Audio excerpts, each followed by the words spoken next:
हमसे ये नहीं हो रहा कि हमारे प्लेयरों के लिए 100 ग्राम 50 ग्राम क्या चीज आप कहते हैं बाल ही कटवा देती अगर 200 ग्राम तो बाल ही थे।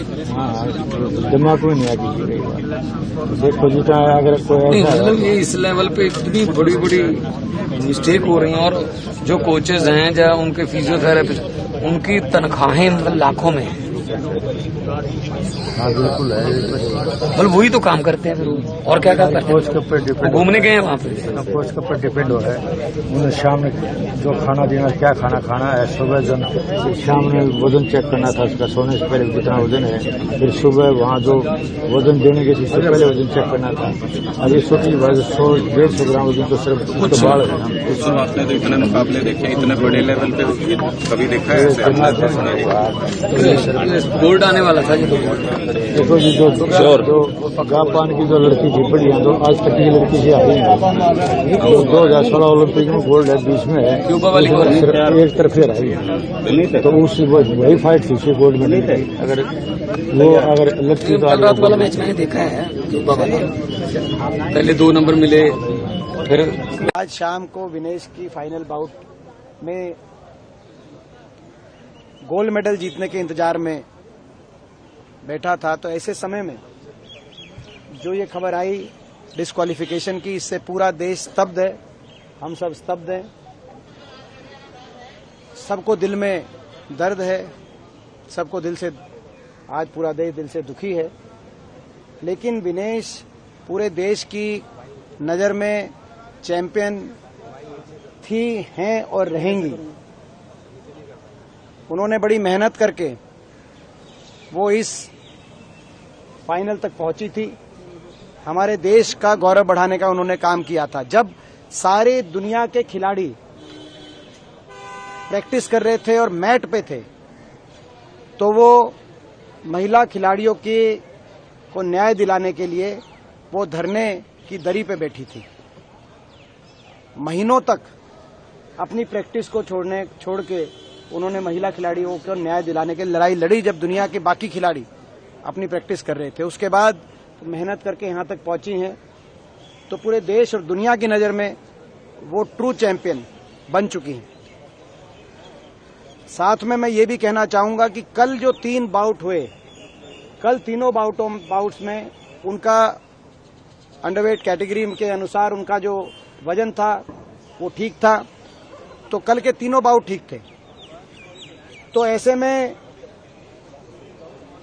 जो फाइनल तक वो क्वालिफाई कर गई हैं तो कम से कम सिल्वर के लिए तो उनको कंसीडर किया जाना चाहिए। जो हमारा ओलंपिक एसोसिएशन है वो जब बात रखे तो इस बात पे भी बात रखे इंटरनेशनल ओलंपिक एसोसिएशन के सामने कि जब 3 बाउट उन्होंने ठीक वजन में और सही से जीत के वो फाइनल में पहुंची हैं तो कम से कम जो अपील की बात मैं सुन रहा हूं उस अपील के साथ साथ ये भी कहा जाए कि सिल्वर के लिए कम से कम उनको जरूर योग्य पाया जाए। इस बात को लेकर भी बात रखी जाए इंटरनेशनल। साहब एक तो जैसे पेरिस ओलंपिक में विनेश फोगाट फाइनल में पहुंच गई थी और आज सूचना ये आई है कि उसमें उसको डिस्क्वालीफाई कर दिया ओवरवेट की वजह से। अब वो फाइनल भी नहीं खेलेगी और पदक भी उनका डिस्क्वालीफाई हो। देखिए हमने तो पहली दफा सुना है ऐसा, क्या कारण हुई मैं कह सकता हूँ। वहाँ क्या है वो फाइनल में चली गई, पार्टिसिपेशन किया, तब कोई औचित्य नहीं था। क्या कारण बने मैं कह नहीं सकता कि उनको। और ये बड़ा दुर्भाग्यपूर्ण फैसला जो भी है क्योंकि विनेश जो है हमारी बहुत अच्छी खिलाड़ी है और उसे दुनिया में नाम। क्या भारतीय ओलंपिक संघ को इसमें कोई करना चाहिए, चैलेंज करना चाहिए क्यों नहीं करना चाहिए? उनके उसमें गए 140 करोड़ देशवासी आज स्तब्ध हैं। खेल इतिहास के लिए, हिंदुस्तान के खेल इतिहास के लिए ये ब्लैक डे है। ये एक बहुत बड़ा नफरती षड्यंत्र है इस देश की बेटी, हरियाणा की बेटी विनेश फोगाट के खिलाफ। पहले कुश्ती संघ के तत्कालीन अध्यक्ष बृजभूषण शरण सिंह जो मोदी जी के चहेते सांसद हैं, उन्होंने शारीरिक तौर से और मानसिक तौर से विनेश फोगाट को प्रताड़ा।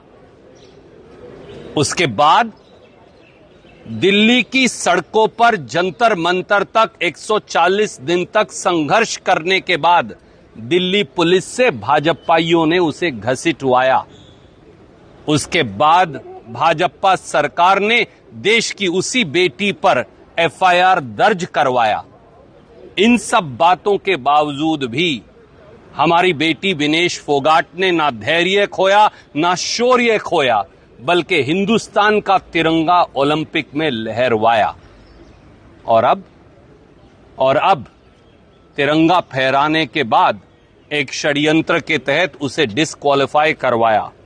सवाल बड़े सीधे हैं देश के।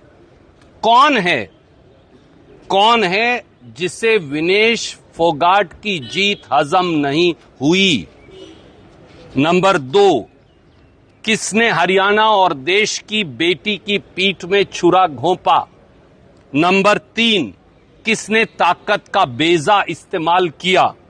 नंबर 4, किसका चेहरा बचाने के लिए यह पूरी साजिश हुई? इन बातों का जवाब तो चाहिए। जो बेटी 3 अंतर्राष्ट्रीय अजय पहलवानों को एक दिन में हराती है, उसका वजन 100 ग्राम कैसे बढ़ जाता है, जबकि बाउट से पहले बाकायदा वजन किया जाता है और बाउट के बाद तो वजन घटना चाहिए, बढ़ा कैसे, और वो भी 100 ग्राम। और हिंदुस्तान की सरकार कहां है? देश के खेल मंत्री कहां है? देश के प्रधानमंत्री कहां है? वो बेटी के साथ खड़े क्यों नहीं हुए? केवल उसे कंसोलेशन कहकर खत्म कर देना यह सही है? ये षड्यंत्र का चक्रव्यूह टूटकर रहेगा और असली चेहरे अवश्य बेनकाब होंगे। हम विनेश फोगाट को पूरे देश की ओर से कहना चाहेंगे कि खूब लड़ी मर्दानी, वो तो भारत की बिटिया रानी थी। हमारे लिए तो वो ओलंपिक मेडल विनर थी, है और रहेगी। उसने ये साबित कर दिया कि हिमालय के आसमान में भी छेद हो सकता है और हिमालय की पर्वत जो है उसको पैरों तले तिरंगे के आगे झुकाया जा सकता है। कोई सवाल आप पूछना चाहें? माडया जी।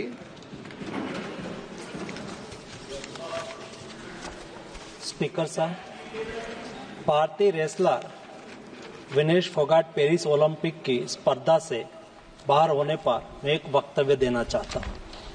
भारतीय रेसलर विनेश फोगाट को तय कैटेगरी में ज्यादा वजन 100 ग्राम होने की वजह से पेरिस ओलंपिक से बाहर होना पड़ा है। विनेश 50 केजी की कैटेगरी में खेल रही थी।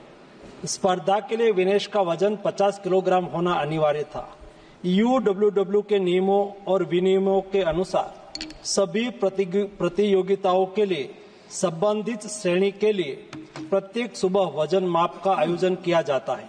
अनुच्छेद 11 के अनुसार यदि कोई एथलीट वजन माप प्रथम अथवा द्वितीय में भाग नहीं लेता है अथवा असफल हो जाता है तो उसे प्रतियोगिता से बाहर कर दिया जाता है और बिना किसी रैंक के अंतिम स्थान पर रखा जाता है। 7 अगस्त 2024 को 50 किलोग्राम महिला कुश्ती के लिए वजन का निर्धारण 7:15 और 7:30 पेरिस समय के अनुसार रेपोचेज और फाइनल में भाग लेने वाले पहलवानों के लिए किया गया था। विनेश का वजन 50 किलो 100 ग्राम पाया गया, इसलिए वे स्पर्धा के लिए अयोग्य घोषित की गई। इस मामले को लेकर भारतीय ओलंपिक संघ ने अंतर्राष्ट्रीय कुश्ती संघ से कड़ा विरोध भी दर्ज किया है। नेशनल भारतीय ओलंपिक संघ की अध्यक्षा पीटी उषा भी अभी पेरिस में है। प्रधानमंत्री जी ने स्वयं उसके साथ बातचीत करके उचित कार्यवाही करने के लिए, उचित एक्शन लेने के लिए भी उसको कहा गया है।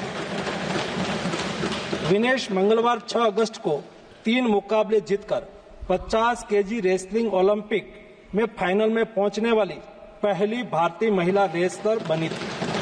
सेमीफाइनल में उन्होंने क्यूबा की पहलवान गुजमान लोपेजी को, क्वार्टर फाइनल में यूक्रेन की ओक्साना लिवाच और प्री क्वार्टर फाइनल में वर्ल्ड चैंपियन जापान की यूई सुसाकी को 3-2 से मात दी थी। उन्हें बुधवार 7 अगस्त की रात करीब 10 बजे गोल्ड मेडल के अमेरिकी रेसलर सारा एंड हिल्डरब्रांड से मुकाबला करना था। जहां तक उनकी तैयारी हेतु सहायता का प्रश्न है, भारत सरकार ने विनेश फोगाट की उनकी आवश्यकता के अनुसार हर संभव सहायता प्रदान की है। उनके लिए पर्सनल स्टाफ भी नियुक्त किए गए हैं जो अपने क्षेत्र के विशेषज्ञ हैं। उनके साथ हंगरी के विख्यात कोच ओलेर अकोस और फिजियो अश्विनी पाटिल हमेशा रहते हैं। इनको ओलंपिक के लिए इनके अतिरिक्त व्यक्तिगत सहायक स्टाफ जैसे विभिन्न sparring partners, strength of conditioning विशेषज्ञ के लिए वित्तीय सहायता प्रदान की गई, जिसका विवरण इस प्रकार है। ओलेर अकोच कोच के रूप में उसके साथ थे, वैन पैट्रिक लॉम्बार्ड स्ट्रेंथ और कंडीशनिंग विशेषज्ञ, अश्विनी जीवन पाटिल फिजियोथेरापिस्ट, मयंक सिंह गरिया स्ट्रेंथ और कंडीशनिंग विशेषज्ञ, शुभम और अरविंद स्पारिंग पार्टनर। इनको पेरिस ओलंपिक चक्र के लिए कुल 70,45,775 की वित्तीय सहायता दी गई है, जिसका विवरण इस प्रकार है। स्पेन के ग्रेट पिक्स में भाग लेने के लिए वित्तीय सहायता, साथ ही 3 जुलाई से 13 जुलाई 2024 10 दिन तक मैड्रिड, स्पेन के अंतर्राष्ट्रीय प्रशिक्षण शिविर के लिए अतिरिक्त वित्तीय सहायता